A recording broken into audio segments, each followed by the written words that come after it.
So I thought today that we would talk about the tarot and the oracle, and where to start if you're new, and kind of the differences between the two, and just kind of basically have a look at some decks and have a bit of fun really. So what I'll do is any of the decks that I talk about, or anything, I'll leave all the links in the comments box down below so that you can go and find them. Some of them might have affiliate links on and some of them won't, because I do get a little bit, I do mean a little bit, of affiliate linking through Amazon when I sort of recommend specific stuff. So I suppose I should get my disclaimer in and say I don't recommend anything that I don't own, have or use. So there's that. If I can't find the links, I'll try and tell you where you can buy them so that you can buy them direct in case you're interested. But otherwise, let's have a bit of a chat. Let's have a bit of a chat about the tarot. Right. So tarot or oracle, or both, or a mix. It's completely up to you. But let's start with a bit of backstory. So I wrote a blog about the tarot, ages ago, years ago. I'll find it. And it basically gives you a bit of history, if you like. You know how I love a bit of history on things. So pretty much the first tarot deck that started, let me see if my camera can adjust. So pretty much the first tarot deck, let it focus. She did it. So this is pretty much the first tarot deck. It came out around about the turn of the 1900s, and it's called the Rider-Waite Tarot. And it always kind of aggravates me from a feminist point of view, because the artwork isn't done by Rider or Waite, it's done by Smith. So it should be called, the Rider-Waite Smith, or anyway. The blog that I've tagged up tells you a little bit about the artist herself, the kind of work she does, how she came to do the tarot deck, and kind of where she went after, because she did step away from spirituality after that, and it's she's a very interesting individual. So I'll tag the link up for that, and it will tell you a little bit more about the Waite Smith tarot. Now I've got this little one. This is the only Waite Smith deck that I've got now. I used to have a quite a big one. I think I used to have about 3. And one of them I ended up sort of passing on to a friend, and one of them, my original Waite Smith that I learnt to read with many years ago, my Labrador got. And it was years ago now, and I don't quite know what possessed her, but she took the deck off of a shelf high enough that she needed to kind of jump up and teased it off the shelf with her teeth, and she literally just shredded every single card. Didn't touch anything else, didn't take anything else. So I kind of had to take it as read that I wasn't supposed to be working with that one anymore. But as you all know, I like to moan about the size of tarot decks, and so this one is a lovely little one because, let me get her out. So, throwing them and dropping them everywhere. As you can see, the size of the cards is kind of perfect. That perfect to get in your hand and shuffle. But aside from you hearing the same argument and the same moan and grumble that you hear from me all the time, let's talk specifically about the tarot without getting, as opposed to not doing an unboxing. So the tarot deck is made up of 78 cards, and it breaks down into two. It breaks down into the minor arcana and the major arcana, and then it kind of subdivides again. So the basics of it is, let me see. So there are, let me see what you can see. Yeah, there you go. Is it focusing? This is the Hermit card. Oh, I think that's focused. The Hermit card makes up one of the major arcana, and you know that they're major arcana because the cards they're labelled with an archetype or a specific energy, and they run in numerical order. The major arcana represents major milestones, hurdles, positive moments. It represents the major, in your life. So when the major arcana shows up in a reading, it's telling you that it's something significant that you need to pay attention to. So that's the major. The minor arcana breaks down into 4. So cups, swords, wands and pentacles. And they are all numbered from 1 up, and then you've got what they call the court cards at the top end. So if you literally imagine a deck of cards, you take your hearts, you've got 1 to 10, and then you've got the royals on top. The minor arcana breaks down in pretty much the same fashion. Now, the minor arcana in all 4 suits is to represent the little things that go along through your life each day. The royals, the court cards on the end of each suit, generally represent the energy of a person or yourself.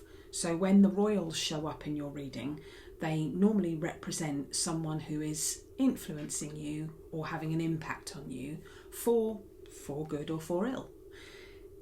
The court cards can also represent kind of shades of yourself and your own personality, and it's literally and each, just trying to think of the best way to word it, and each of the court cards inside of their suits represent different things.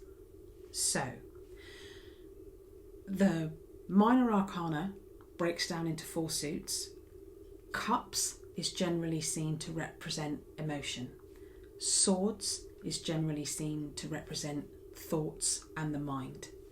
Pentacles, money and finance, and wands, kind of ideas and the incoming of outside influences and ideas and career options and those kinds of things.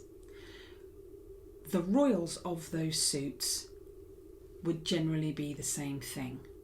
So for instance, if you had a negative-ish relationship with a parent who generally kind of gets inside your head and drives you a bit mad, and the Queen of Swords shows up in your reading in a place where you don't want her, the cards are probably trying to tell you that you are letting your mother's influence affect your mindset, to give you an example. So that is the tarot. That's how it breaks down, and that's a real Grand Prix style rip run through what the tarot is. Now, the tarot is I'm just trying to think. So the tarot, the Rider-Waite tarot is the original. It's the original deck, and there are lots, and I mean lots, of books about what it means, how to read, what to do, and all the things. Now, if you buy a Rider-Waite, you'll see this in quite a lot of places. The Rider-Waite is owned by a games company these days because tarot, if you're selling online or anything like that, it has to be sold as a game under kind of like under books and board games and that kind of thing. It's all to do with licensing, and I don't really get involved. The Rider-Waite tarot deck generally comes with a little guidebook of some sort. So if you buy sort of a big hardback box, a full size, you're going to get a proper working guidebook in there, and to get you going, that guidebook is good enough. My little tin comes with, let me see what we can see, comes with a little paper book, and it is just a little paper book, and it is, let me tell you, 59 pages long. That said, I've had a flick through this. It pretty much hits all the points of each card, and if you are on a budget, this will get you started. What I will say with the tarot, with the original tarot, is that every single card, every aspect of the card is about symbolism. So, I mean, I could go on about this in depth for a good while, but just to give you an example, because reading the tarot, reading the oracle, reading cards as a form of divination is literally, it's about your intuition. It's about how you are interpreting what you are seeing. And all the guidebooks that go along with these things are a great way to get you started. But once you become comfortable as a reader and you are more trusting of your intuition and that kind of that little voice in the back of your head, you will find that there are times when the cards pop up and you are confident they absolutely do not mean what the guidebook says. The symbols don't represent what they would normally mean, and that they're telling you something else. But a guidebook that talks about symbols is a good place to get you started. So let me see what we can see. This is the Two of Swords, and you can see she's blindfolded. But what you can see is a calm ocean in the background, and the water in the tarot always represents emotion. What this card is kind of basically telling you as a one-off is the ocean is calm in the background. So she's blindfolded because she doesn't know what to do, and the swords pointing in opposite direction means that she's potentially got a decision to make or a path to choose, but she's going to make it with her mind. Swords represent the mind. The water in the background represents the emotion behind her, and it tells her that she's not being influenced by outside sources. There's not all manner of rows and upheaval and turbulence behind her. The waters are calm. The decision she has to make is hers alone, and she can do it. All she needs to do is to take the blindfold off and stand up and look. So it's basically kind of telling her she's too much in her head at the moment, and she's finding it difficult to choose because she's not clearly looking at her choices, and that there's whatever she chooses is the emotion behind it is calm. She just needs to decide. Now, in and amongst this, you've got a crescent moon, you've got kind of two small land masses and then a larger land mass to the back. And you can tell by the way that she's drawn, even though you can't see it, that her feet are very firmly on the floor. Now, all of those things can have an aspect on the reading. When you are reading for yourself or for somebody else, when you are looking at the cards, the way you read is it's kind of what jumps off the card at you first. I always find that when I'm reading, certain symbols or elements always seem to sit proud, and that's to do with the intuition of kind of reading for a very long time and silencing the mind, if you like. So you have to silence the mind. So there's that. So it's no good letting the mind tell you that you can't read and that you don't know what you're doing and blah, blah, blah, blah, blah.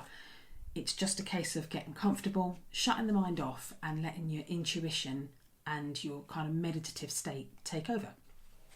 So that's a real kind of rip-roar on the tarot.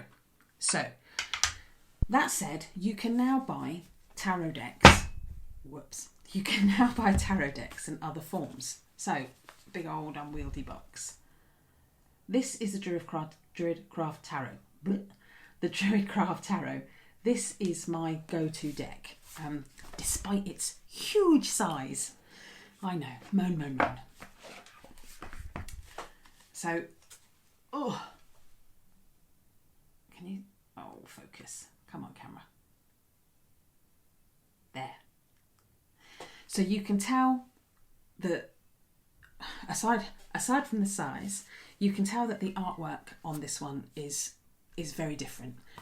It is very druid, it is very pagan, it's very earthy, and everything is it's got a real kind of green and hedge witch kind of feel about it. So you do feel very earth connected with this one.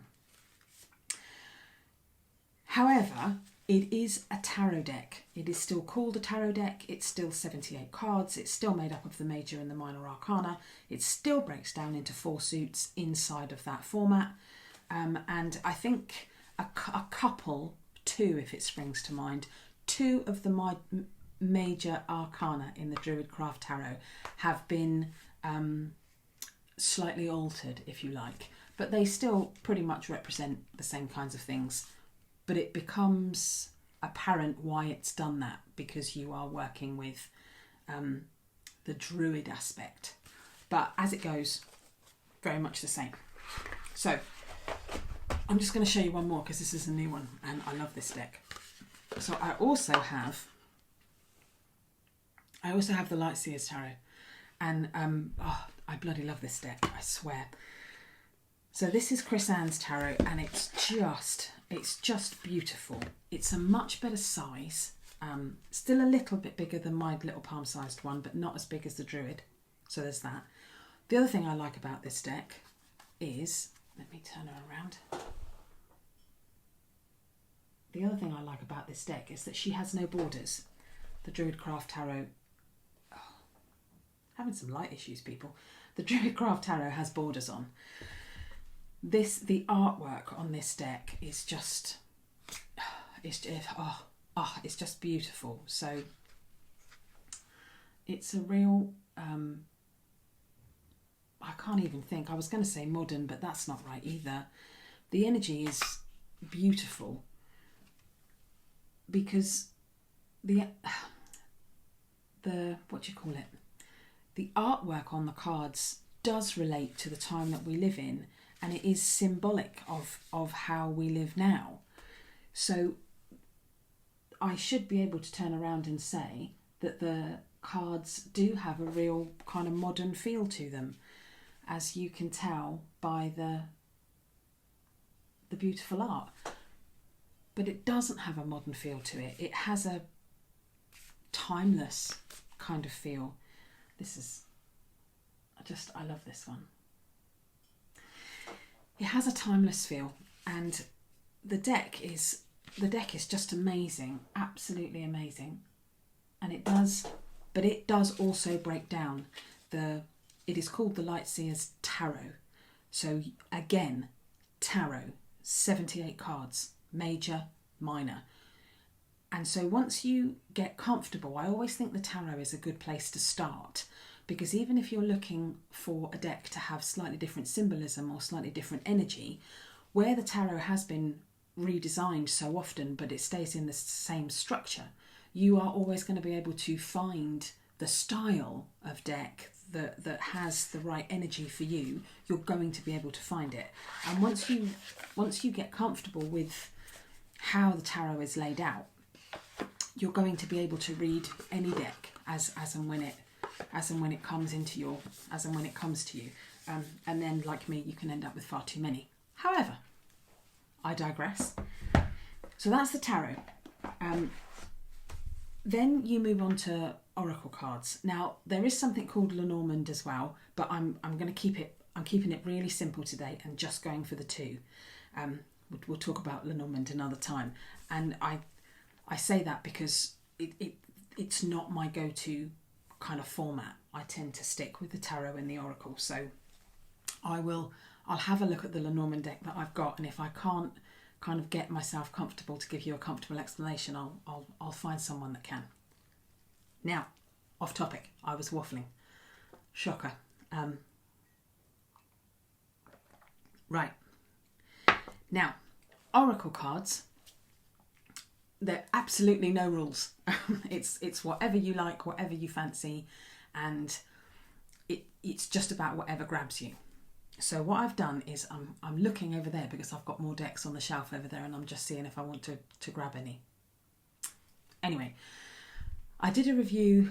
I've done a couple of unboxings on this channel, and I'll try and find the links and put them all down below if you want to see any of the unboxings that I've done.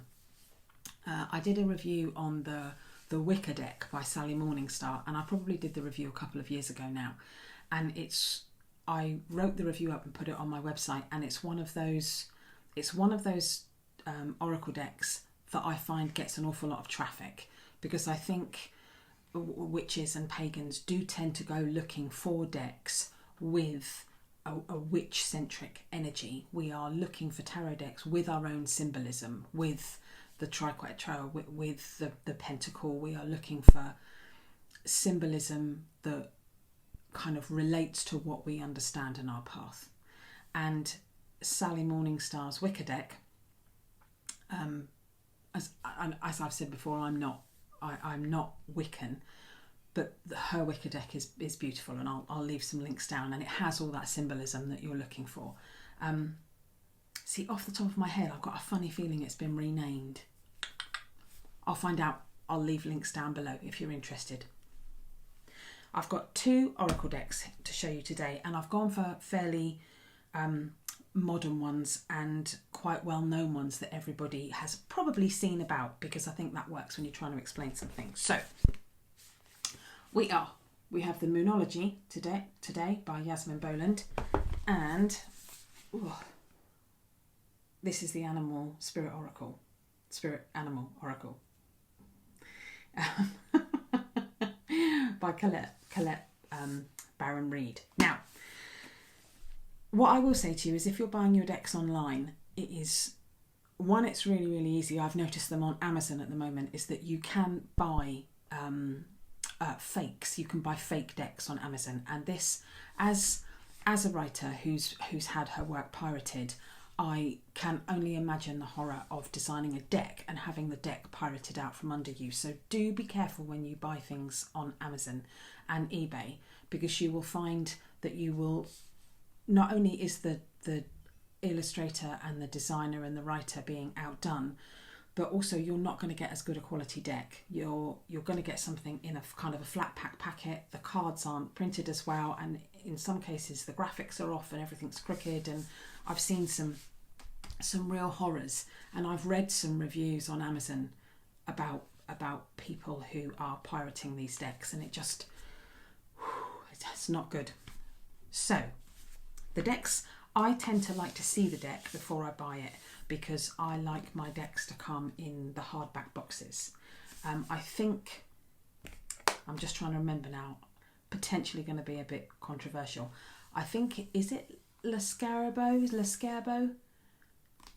I'm saying that wrong, but it's a tarot deck publisher / manufacturer, and their decks can sometimes, the quality can be a bit off, let's say that. So you can sometimes get quite small, very flimsy cards in not even really boxes, in just like soft paper. So I don't know. Be careful what you buy. Check the reviews always. You will also have heard over the years, possibly, old wives' tales about, you shouldn't buy decks online, you shouldn't buy decks for yourself, you should wait until decks are gifted. I don't go in for any of that. I really don't, because I wouldn't have ended up with a tarot deck if I'd have waited someone to gift them to me, and I would imagine lots of us are in that position. So this particular one, the Spirit Animal Oracle, is a really good example of the point that I'm about to try and make. So this is a lovely, great big deck. Let me turn over. So I think we're at 70 cards for this one, 68. So as you can tell, it's a lovely thick deck. That's the front. That's the back. Really good cardstock, lovely thick magnetic box, and excellent guidebook. Really, really good guidebook. However, this is one of these oracle decks where you can take this, take it as you like. So every single card is an animal. And the animals all have spirit representations, energy representations, archetypals, and they all come with a little sentiment on the bottom of the card, for instance. Oh, come on, focus. So know your worth.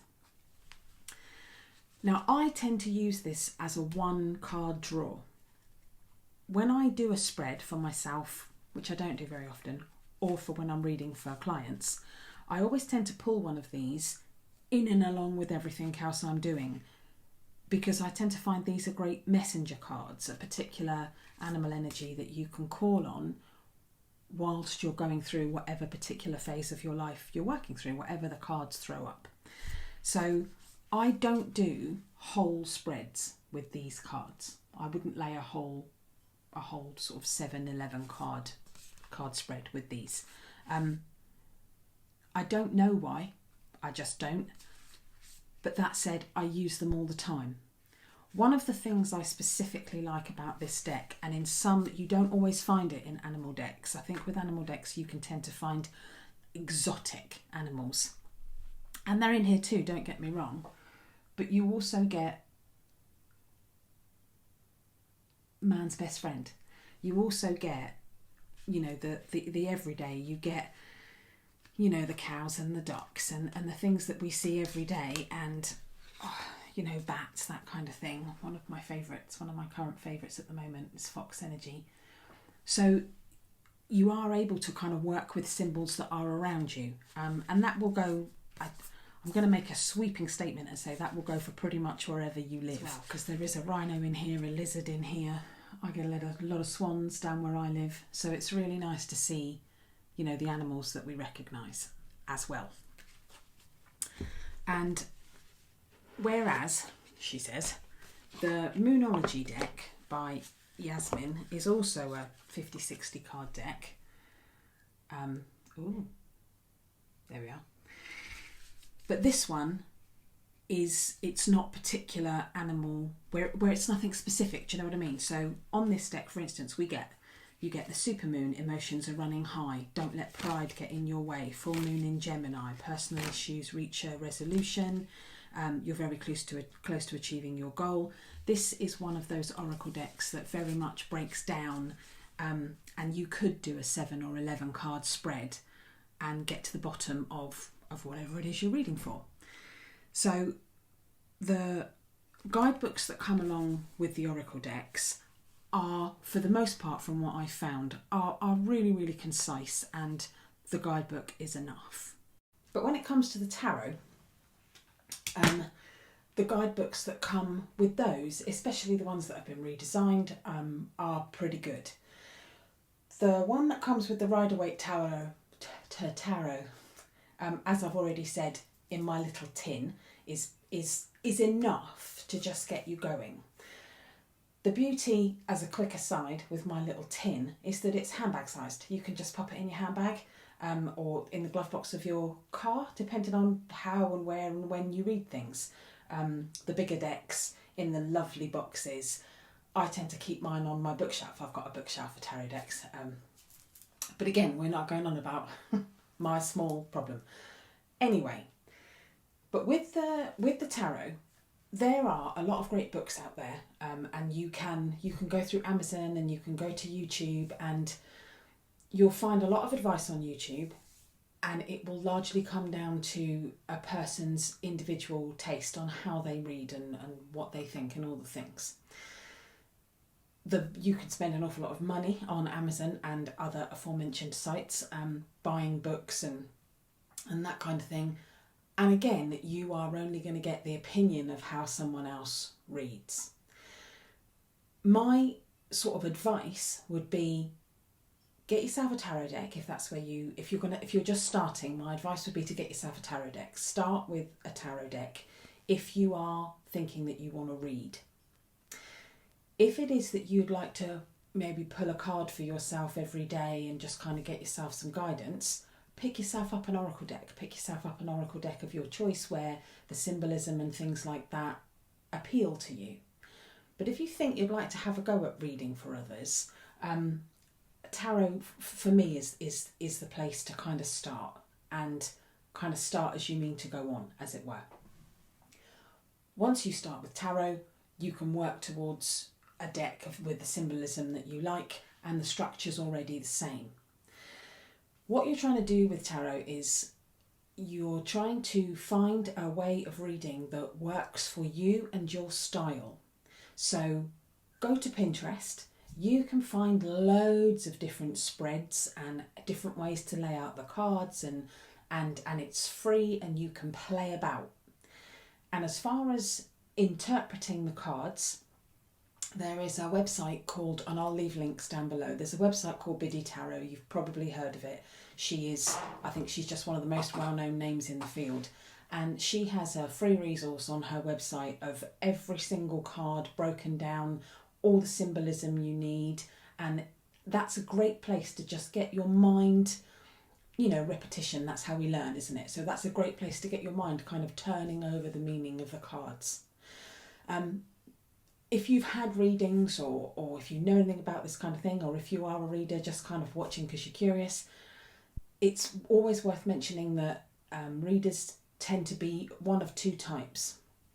So if a card gets turned over in the deck, and when it turns over in a spread and it comes up upside down, you will find that you will have two types of reader. One that will read that as a reverse card, with the idea that if the card was a positive card but it's upside down, it's trying to tell you something negative of the same theme. And if the card is a negative card, I have a whole other opinion about that, but if the card is a negative card and it's upside down, it's trying to tell you something positive about a negative aspect of your life that you've been going through. You will find readers that come into two camps. They either read the reverse cards or they don't. See how you feel once you kind of get going. I am on the record as saying that I think that I am on the record as saying that decks that you're going to read with, be they tarot or oracle, not like the animal deck or whichever deck you choose for yourself, where you're just going to pull yourself one a day. But I am on the record as saying that if you're going to read with a deck and do a spread, I believe that you should have aspects of dark and light. You should have aspects of positive and negative. There should be elements of shade, because life isn't always all good all the time. I think that a deck has to have aspects of the dark half of yourself, of negative aspects of life, because that is how life is. And you have to be able to kind of see those things coming, or know that they're parts of your past that you've got to work through. But that's me getting controversial again. But I am really conscious that this has probably been a lot longer than this video than I intended it to be. But let me know if you're interested, if this is something you'd like to see me do more of, specifically around, you know, how to read and kind of different spreads and that kind of thing. And maybe I'll try and pull a bit more together, as I have clearly, you know, waffled on today. And I think I've remained largely on topic, which is new for me. So remaining on topic and having a long one, maybe there's more to say. Right, okay. I am going to pack up the mess that I've made and try and edit this monstrosity of video. I hope you're all well. I hope you're all okay. Take care, everyone.